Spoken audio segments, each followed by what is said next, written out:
Surya MSTV, sinar kebenaran di setiap sudut. Pesan suci menyala, bawa harapan bagi. Pak, sholat berjamaah itu hukumnya apa? Ya, jadi Nabi itu orang ngomong sholat jamaah itu hukumnya gini, itu Nabi udah tahu ngomong-ngomong kayak gitu. Tadi hanya beritanya seperti itu. Aku kepingin wong dong ngelumpuk ke kayu. Wes tu kumpul, aku kepingin ngakon sholat. Siji ngimami, sing adzan ngimami. Bar kuwi aku arep mubeng, sapa sing ora salat tak obong omahe. Itu yang disampaikan. Maka ulama membuat kesimpulan, ini ulama, sholat jamaah itu wajib. Nah, kemudian ditambahi, wah nek wajib ku yo piye nek ora jamaah apa ya ora entuk. Kemudian turunlah dari wajib tadi menjadi sunnah muakkadah, sunnat yang sangat dikuatkan karena Nabi belum pernah sholat fardu di rumahnya. Nabi sholat fardu tidak di masjid, itu hanya perjalanan. Kalau dia perjalanan jauh, belum sampai rumahnya lah, baru dia sholat berjamaah di lokasi itu.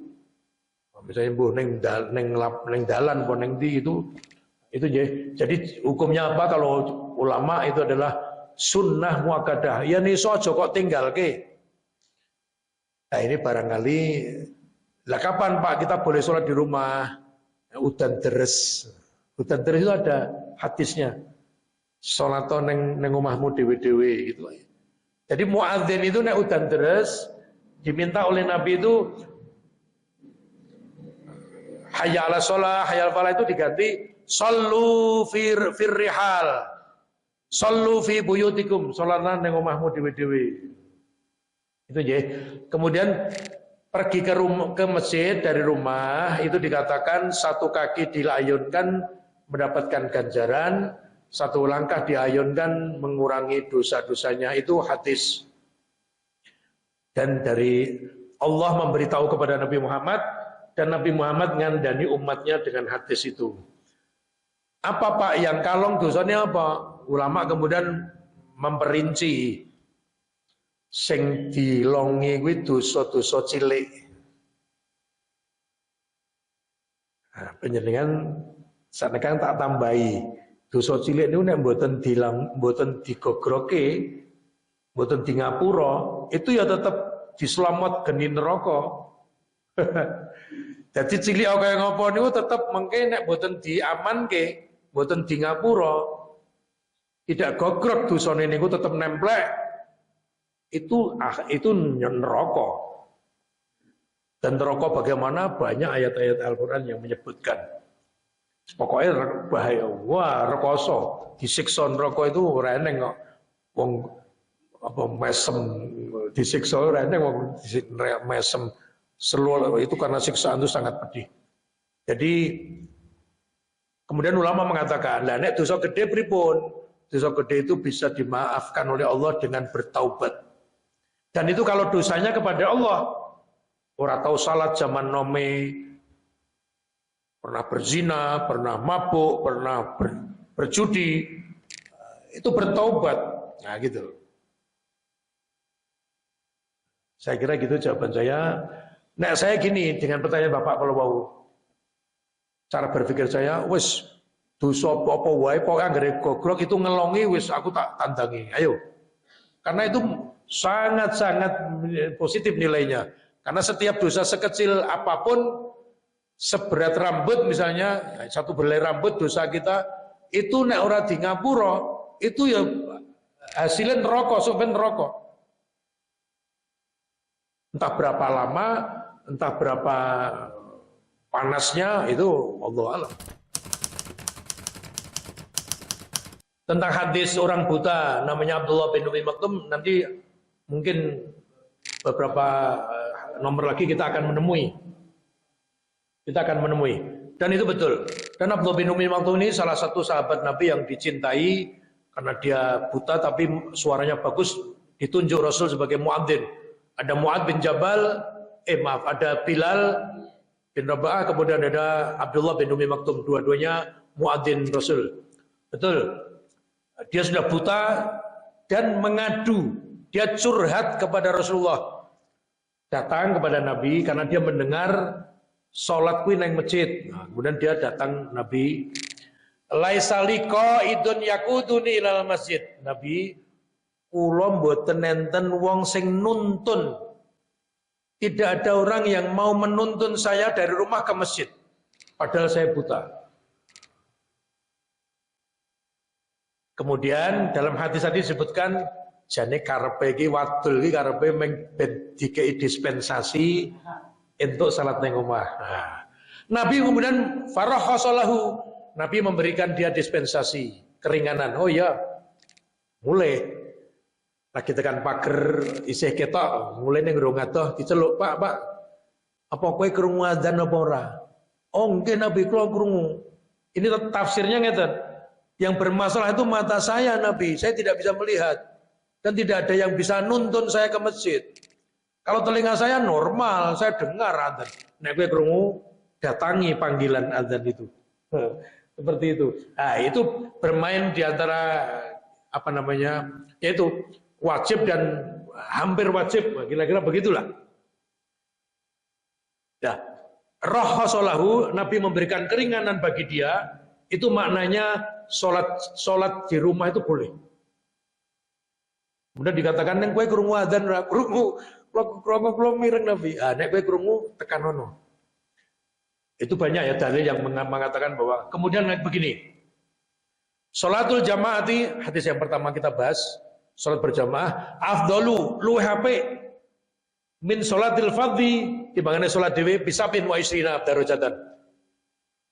Yang sholat dewe ganjarane siji, yang sholat berjamaah di masjid itu dipengke 17. Lah, siji itu kan ganjaran. Nah, ora sah itu minus. Ora sah salatmu. Ora kan gua 0 atau minus. Kowe rung salat kowe padha wae. Nah, gitu. Apalagi ada hadis wanita lebih utama sholat di rumahnya sendiri, di kamarnya dia. Itu kan menunjukkan bahwa sholat sendiri, sholat di rumahnya itu sah. Hanya, makanya ulama pendapatnya di antara dua itu wajib, tapi tidak mutlak. Ya niso joko tinggal, kian ora alasanmu ora pati kuat aja, tetap neng masjid. Maka itu di bahasa fikihnya namanya sunnah muakkadah. Nah, monggo. Ya itu ganjaran yang ming siji, sak klutik, mak klutik. Ini nak ning masjid wa fitul kari ora mak klutik, mak plotok. Saking oke. Itu nek pisan lho, nek sedina ping 5 ning masjid, plotok. Wah, tambah oke. Jadi begitu. Memang dalam agama khususnya Rasulullah itu banyak sekali ya, apa namanya? Perintah-perintah itu dengan iming-iming, kemudian dengan deskripsi gambaran yang lebih fatal, yang kowe ora gelem nindakake ngene bakal ngene itu ada. Jadi kadang-kadang diiming-imingi dengan sesuatu yang memikat, memukau, tapi juga untuk berbuat baik itu kadang-kadang diimingi dengan dikandani sengsorone, yang kowe ora ngene diteror kowe bakal sengsara kowe. Tapi sengsara dan berita memikat itu baru janji. Penyan sholat jamaah ping piro ning masjid? Ping 1000 luwih to. Ning entuk apa saiki? Ya belum, itu nanti masih akhirat. Sing tahu ngapusi, sing tahu berjudi, mabuk. Sama entuk apa? Hukumannya apa Allah? Nanti mungkin memang ada, mungkin saja Allah nyicil sebagian di dunia, tapi yang jelas akhirat nanti. Punishment dan reward, siksa dan ganjaran itu masih nanti. Itulah indahnya kehidupan. Orang diberi hidup semuanya jreng urip, kemudian diberi agama, ada ditunjuk nabi dan kitab suci, kemudian diberikan kebebasan. Wis saiki terserah arep ndi sing arep kok pilih. Akhirnya banyak orang kafir tidak percaya kepada Islam, kepada Allah tidak percaya. Ya wes, itu pilihan hidupnya. Nah ya tetap diparingi, dipanehi urip. Orang kok terus sing urip wong Islam tok, wong kafir mati itu nek ngono kabeh wong ora ning wong kafir, kabeh muslim kabeh nek anggo sampean kafir mati. Allah tidak, Allah tetapkan. Bahkan saya tambahkan orang-orang yang tidak percaya kepada Allah justru malah rezekinya, kehidupannya lebih hebat daripada orang-orang yang taat kepada Allah. Itu ujian. Nanti bisa dibuka surat Al-Fajr ayat 15 dan 16. Fa'ammal insanu idza mabtalahu rabbuhu fa'akramahu wa na'amahu fayaqulu rabbi akraman wa amma idza mabtalahu faqadara alaihi rizqahu fayaqulu rabbi ahanan. Dua ayat. Dua-duanya menggunakan kata-kata ibtalahu wa amma idza mabtalahu faqadara alaihi. Artinya apa? Ibtala itu menguji. Allah menguji dengan kesuksesan, kejayaan, rezeki yang banyak. Yang berikutnya Allah menguji dengan serba dibatasi rezekinya. Itu dua-duanya ujian. Dan dua-duanya bisa menuntun ke surga. Diuji dengan sukses tapi bersyukur, tetap ngibadahi kenceng, surga. Diuji dengan serba miskin, serba kurang, tapi dia bersabar, tidak melakukan dosa-dosa, itu menuntun dia ke surga. Saya kira gitu. Jadi mandi kemudian wudhu belum pakai baju, bolehkah? Boleh, boleh. Artinya begini, saya bahasa sederhanakan, apakah boleh wudhu dalam keadaan telanjang? Gitu ya pertanyaannya? Boleh. Tapi ya kita tanya, lah kowe kok udohi ngopo? Wudhu. Nah itu jawabannya karena sedang kalian mandi, ya boleh. Tapi misalnya gini, nanti adzan maghrib, yang wudhu udah tak udah sih. Nah, aku ya, pakainya pertanyaannya, kenapa Anda telanjang? Nah, ternyata boleh. Oh ya, karena saya sekalian mandi. Ya boleh, tidak apa-apa. Insya Allah tidak apa-apa. Makmumnya menambah takbir 2 kali lagi. Karena sholat jenazah itu 4 kali takbir. Sholat jenazah itu 4 kali takbir tanpa rukuk, tanpa sujud. Kalau penjenengan melu sholat jenazah, jamaah, baru sekali Allahu Akbar, penjenengan ikut sekali, imamnya salam, assalamualaikum, karena dia sudah melakukan 4 kali, dia salam, penjenengan ojo melu salam, penjenengan nambah lagi, Allahu Akbar, tambah 3, karena semuanya 4. Kalau baru ikut 1 ya tambah 3. Kalau baru ikut 2 tambah 2. Kalau baru ikut 3 kok salam, imamnya kurang 1. 4 kali takbir. Dengan mengangkat tangan dan dengan dua-dua yang sudah diajarkan. Kata ya Ibu.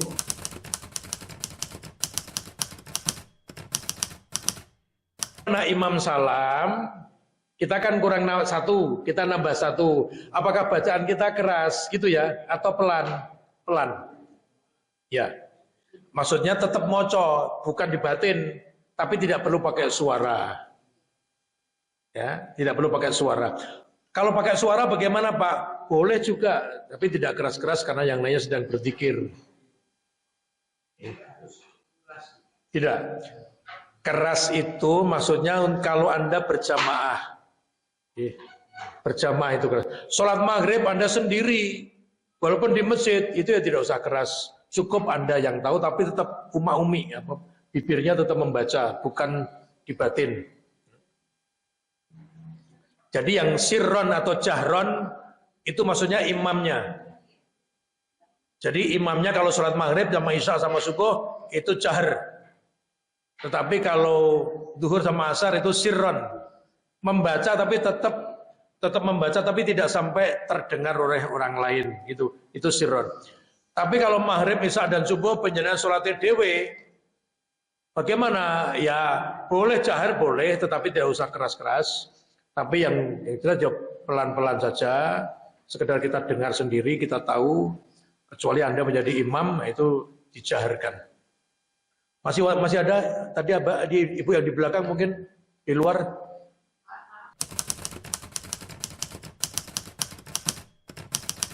Maksudnya pertanyaannya bukan masjid tapi musola gitu.